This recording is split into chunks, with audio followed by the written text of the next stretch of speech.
રાજ્ય સરકાર દ્વારા બનાસકાંઠા જિલ્લાનું જ્યારથી વિભાજન કરવામાં આવ્યું છે ત્યારથી આંદોલનો શરૂ થયા છે। આંદોલનો શરૂ થવા પાછળનું મુખ્ય કારણ છે કે તેમને બનાસકાંઠા જિલ્લાની અંદર રહેવું છે। અનેક લોકો કહી રહ્યા છે કે તેમને જે વાવ થરાદ નવો જિલ્લો બનાવ્યો છે તેમાં તેમને જવું નથી, જેની અંદર ખાસ કરીને ધાનેરા, કાંકરેજ અને દિયોદર આ ત્રણેય તાલુકાના લોકોની માંગણી છે કે તેમને બનાસકાંઠા જિલ્લામાં રાખવામાં આવે। ત્યારે આંદોલનો શરૂ થયા છે અને ધંધા રોજગાર બંધ રાખવામાં આવી રહ્યા છે। જે રીતે આપ આ દ્રશ્યોમાં જોઈ શકો છો કે આ ધાનેરાના કઈ જગ્યાએ વેપારીઓ છે, વેપારીઓ તમામ જે આ ધંધા છે તેમને બંધ રાખ્યા છે। આજે તમામ દુકાનો બંધ કરી છે અને દુકાનો તમામ બંધ કરી અને વિરોધ દર્શાવી રહ્યા છે। તેમની માંગણી છે કે તેમને કહી શકાય કે જે તેમનો જૂનો જિલ્લો છે બનાસકાંઠા જિલ્લો છે તેની અંદર જ તેનો સમાવેશ કરવામાં આવે। ત્યારે તમામ આ વેપારીઓ આપણી સાથે જોડાયા છે। અહીંના જે કહી શકાય કે ધારાસભ્ય છે માવજીભાઈ દેસાઈ છે તે પણ આપણી સાથે જોડાયા છે અને તેમની પાસે જાણવાનો પ્રયાસ કરીશું કે જે વિભાજન થયું છે જેને લઈને આંદોલન કેમ। સાહેબ, શું કહેશો? જ્યારથી વિભાજન કરવામાં આવ્યું છે ત્યારથી ક્યાંક ખુશી જોવા મળી રહી છે, ક્યાંક દુઃખની લાગણી લોકો વ્યક્ત કરી રહ્યા છે। આપ પણ આંદોલનમાં જોડાયા છો, શું કહેશો? ખુશી તો ક્યાંય જોવા રહી નથી। બનાસકાંઠાને વર્ષોથી હતું કે બનાસકાંઠા જિલ્લો ખૂબ મોટો ભૌગોલિક રીતે અને વસ્તીની રીતે છે, એટલે બે જિલ્લા બને અને એ બે જિલ્લા બન્યા એ આનંદની વાત છે। પણ દુઃખની વાત સાથે સાથે એ છે કે લોકોને વિશ્વાસમાં લીધા નહીં અને લોકોને ભૌગોલિક પરિસ્થિતિ પ્રમાણે કઈ રીતે અનુકૂળ આવે એ પ્રકારની જે લોકોની વાત હતી એ પ્રમાણે ન થયું, એના કારણે કરી અને આજે સમગ્ર મારા મત વિસ્તાર ધાનેરામાં 4 દિવસથી જ્યારથી થયું ત્યારથી સતત લોકોના ફોન આવે છે કે અમારે વર્ષો જૂની માગણી હતી કે બનાસકાંઠા સાથે રહેવું છે, પાલનપુર સાથે રહેવું છે। અને મારા પણ ધ્યાનમાં આવ્યું હતું ત્યારે 1 મહિના અગાઉ મેં પણ મુખ્યમંત્રી સાહેબને આ બાબતે રજૂઆત કરી હતી કે ધાનેરાનો વિસ્તાર એ બનાસકાંઠા સાથે જોડાયેલો છે અને બેંકોમાં, ડેરીમાં, બાકીના તમામ પ્રકારના વહીવટી તંત્ર અને સગાવાલાની રીતે ભૌગોલિક રીતે પણ બનાસકાંઠાની અંદર વર્ષોથી જોડાયેલો છે। તો ધાનેરા તાલુકાને બનાસકાંઠા સાથે રહે તો એ બધા માટે સારું છે અને ધાનેરાની પ્રજા માટે પણ સારું હતું। પરંતુ સંજોગોના કારણે કરી અને એ પ્રકારની પરિસ્થિતિ બની કે કોઈનો વિશ્વાસમાં મત લીધા સિવાય થરાદની અંદર જ્યારે એને ભેળવી દેવામાં આવ્યો ત્યારે સમગ્ર ધાનેરાની અંદર ખૂબ મોટા લોકોનો ઉશ્કેરાટ છે અને એના ભાગરૂપે આજે સર્વ સમાજ અને હિતરક્ષક સમિતિએ સંપૂર્ણપણે ધાનેરા બંધનું એલાન પણ આપ્યું છે અને એ કારણે આજે સંપૂર્ણપણે ધાનેરા શાંતિપ્રિય રીતે બંધ પણ રહ્યું છે। અને બધા જ લોકોની સરકાર પાસે એક જ માગણી છે કે અમારે બનાસકાંઠાની અંદર પાલનપુરમાં રહેવું છે અને ધાનેરાનો જે છેવાડાનો વિસ્તાર છે, જે પાંથાવાડા બાજુ સાઈડના વાછોલ ગણો, ખિંમત ગણો, બાપલા ગણો, એ લોકોને આજે 80 થી 85 કિલોમીટરે થરાદ થાય છે। આટલું મોટું અંતર કાપી અને અવળી દિશાની અંદર જિલ્લામાં જવું એ કોઈના માટે હિતકારી નથી।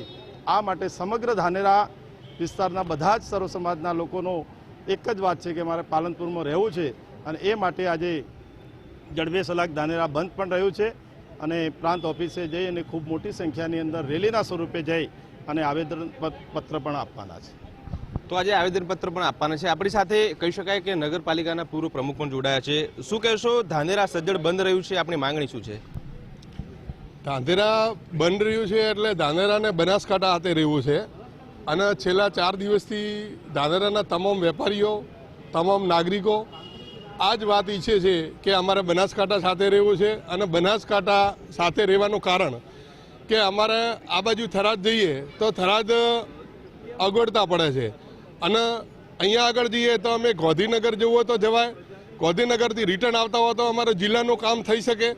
અમારા છોકરા ભણવા માટે ગાંધીનગર જ હબ છે, તો ગાંધીનગર અમે છોકરાને મૂકીને વળતા અમારું કામ હોય, જતા કામ હોય તો થઈ શકે, કોઈ હોસ્પિટલનું કામ હોય તો પણ થઈ શકે છે। એનાથી અગત્ય કે રાજસ્થાનમાં કોઈ સાધન જતું હોય તો પણ અમે પાલનપુરથી રાત્રે પણ માણસ ધાનેરા કોઈ ઉતારીને જાય, બાડમેરનો માણસ પણ પાલનપુરથી ધાનેરા ઉતારીને જાય। હવે થરાદથી અમને બાડમેરવાળો ધાનેરા ઉતારવા ના આવે, એટલે એના માટે ખાસ જરૂરી છે કે ધાનેરામાં જ રાખવું જોઈએ અને ધાનેરાની પ્રજા પણ આ ઈચ્છે છે કે ધાનેરામાં રહેવું। બીજી વાત કે આ સરકારને મારી તો એટલી જ વિનંતી છે કે સરકારના પ્રતિનિધિ કેમ ચોંટવામાં આવે છે। જો ગુજરાત સરકાર જો પ્રતિનિધિ આપણે ચૂંટવામાં આવતા હોય લોક પ્રક્રિયા મુજબ, તો પ્રતિનિધિઓને જ વિશ્વાસમાં લીધા નથી કે અહીંયાના કોઈ આગેવાનોને વિશ્વાસમાં લીધા વગર ડાયરેક્ટ જો આ સરકાર જો આવી રીતે જો કરતી હોય તો એ ખરેખર યોગ્ય નથી અને આ લોકશાહીનું ખૂન કહેવાય। કારણ કે આપણે વિસ્તારની અંદર કોઈ પણ માણસ પાસે કોઈ પણ જગ્યાએ કોઈ વસ્તુ ખરીદવી હોય ને તો આજુબાજુવાળાને આપણે પૂછીએ કે ભાઈ હું આ ખેતર ખરીદું છું, તમે શું કહેવા માંગો? આજુબાજુવાળા તમે બધા રાજી છો કે કેમ? તો આપણને કોઈ પૂછવા નથી આવ્યું. આખો તાલુકો લેન સીધો બેરાઈ દેવામાં આવે છે. એટલે ખરેખર આ ખોટું છે. જેથી કરીને સરકારને અમારી વિનંતી છે કે આ બાબતે જો તમે નિર્ણય નહીં બદલાવો તો ધાનેરાની પ્રજા આ સહન કરવાની નથી. ધાનેરાની પ્રજા આટલી કમજોર નથી જે તમે સમજો એવી. અગાઉ પણ તમને આ બાબતે ધાનેરાની પ્રજાને પોણી માટે તમે છેલ્લા 20 વર્ષથી ત્રાહિમાન કરી છે, તેમ છતાં પણ ધાનેરાની પ્રજા અકબંધ રહી છે. એટલે ધાનેરાની પ્રજા આ તબક્કે અકબંધ રહેશે એવી પ્રજા પણ મનોબળ પણ મજબૂત કરી નાખ્યું છે. આપને પ્રજાને પણ હું એવું કહેવા માગું છું કે વારંવાર ધાનેરા સાથે આ અન્યાય થતો હોય તો આપણે પણ બધા એક થાય અને કોઈ પણ રાજકીય વાતમાં આવ્યા વગર આ ધાનેરાના હિત માટેની વાત છે તો ધાનેરાના હિત માટે કરે અને જે પણ કરવું પડે એમાં આપણે બધા તન મન ધનથી તૈયાર રહેવું જોઈએ. અને કોઈ પણ માણસ આ હિતની વાત આવતી હોય ત્યારે કોઈ પક્ષને આપણે પ્રધાન આપવું ન, પણ લોકોના હિત માટે જો જાહેર જીવનમાં માણસને રહેવું હોય તો આ બાબતે આગળ આવવું જોઈએ. એવી જ મારી દરેક રાજકીય પક્ષને પણ વિનંતી છે, દરેક સંસ્થાને પણ વિનંતી છે કે તમે પણ બધા આગળ આવો.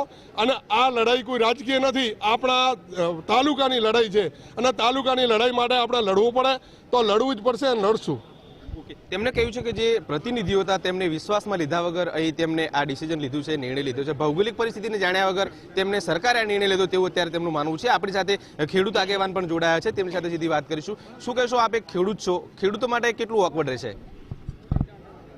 ગુજરાત સરકાર દ્વારા જ્યારથી જિલ્લાનું વિભાજન કરવામાં આવ્યું એ દિવસથી ધાનેરા તાલુકાની જનતાને ખેડૂતોમાં ખૂબ જ રોષ જોવા મળ્યો છે. આપ આજે પણ જોઈ શકો છો કે એક મેસેજ દ્વારા સ્વયંભૂ ધાનેરા બંધ રાખવામાં આવ્યું છે.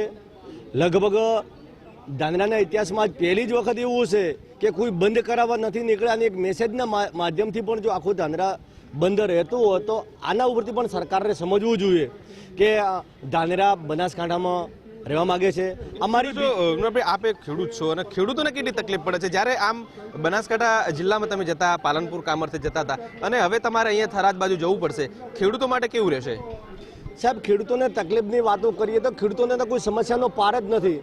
પણ ખેડૂતોના દીકરા હોય, દીકરી હોય, ધંધાર્થી હોય, ભણવા માટે હોય તો ડીસા છે, પાલનપુર છે, ત્યાં આગળ બધા જતા હોય છે, આવતા હોય છે. તો ત્યાં આગળ જાતા આવતા પણ જિલ્લા લેવલનું કોઈ કામ હોય તો પાલનપુરનું મોકામે થઈ શકતું હતું. પેલી બાજુ થરાદ એક બાજુ ઓકવર્ડ પડે છે, ત્યાં કોઈ ભણવાની વ્યવસ્થા નથી, કોઈ હોસ્પિટલની સુવિધા નથી કે કોઈ બીજી પણ વ્યવસ્થા નથી. માટે સ્પેશિયલ ધક્કો ખેડૂત ખાશે. અને તમે પણ જાણો છો કે સરકાર કેટલી સુવિધા આપી શકે છે. વર્ષો વીતી ગયા જમીન રિસર્વેના મુદ્દાને, છતાં પણ હજુ પણ જમીન માપણીનો પૂરો થયો નથી. સરકારે પણ કબૂલ્યું છે કે 90% ખોટું થયું, છતાં પણ સરકાર જો ન કરી શકતી હોય તો આની અંદર ખેડૂત પરેશાન થઈ જવાનો છે. સાહેબ, તેમનું માનવું છે કે આમાં ખેડૂતો જ પરેશાન થવાનું છે, કારણ કે તેમને પાલનપુર સીધું અને સરળ રહેતું હતું. કોઈ પણ કામ હોય તે પાલનપુરથી પતાવી શકતા હતા, પરંતુ એમને હવે આ જે અવળી ગંગા છે તેમને એવું લાગી રહ્યું છે કે અવળી ગંગા અમને પસંદ નથી. આપણી સાથે યુવાન જોડાયા છે, યુવાન સાથે જ વાત કરીશું. શું કહેશો, આપ યુવા ખેડૂત છો, ઘરે પણ ખેતી છે, બનાસકાંઠા જિલ્લાનું જે વિભાજન થયું, ભૌગોલિક પરિસ્થિતિ તમને શું લાગે છે?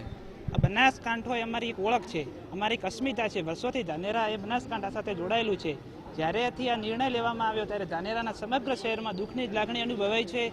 ફોનો આવે છે કે આ કઈ રીતે થયું, થરાદનો તમે વિકાસ કરો, થરાદને અલગ જિલ્લો જાહેર કરો, એમાં અમને કંઈ દુઃખ નથી, પણ ધાનેરાને અંદર ન જોડો. દરેકનો વિકાસ થાય, પણ ધાનેરા વર્ષોથી પાલનપુર સાથે જોડાયેલું છે. દરેક સગવાવાળું સગવડ દરેક અમે પાલનપુર સાથે જોડાયેલા છીએ. થરાદ અમારે કોઈ અગવડતા પડે છે માટે અમે ધાનેરા એ પાલનપુરમાં જોડાયેલા રહેવા માગીએ છીએ. અને આ સરકાર આ નિર્ણયને બદલે અને ધાનેરાનું આ એક હિતકારી પગલું ભરે તેવી મારી એક યુવા તરીકે અપીલ છે. તો આપણે જોયું એ પ્રમાણે અત્યારે તો વેપારીઓ, ખેડૂતોએ, લોકોએ, તમામ લોકોએ કહી શકાય કે ધંધા રોજગાર બંધ રાખીને વિરોધ નોંધાવ્યો છે. આગામી સમયમાં જો સરકાર દ્વારા યોગ્ય નિર્ણય નહીં લેવામાં આવે તો આંદોલનો થશે તેવું તેઓ અત્યારે જણાવી રહ્યા છે. કમલેશ નાભાણી, ગુજરાત ફર્સ્ટ, બનાસકાંઠા.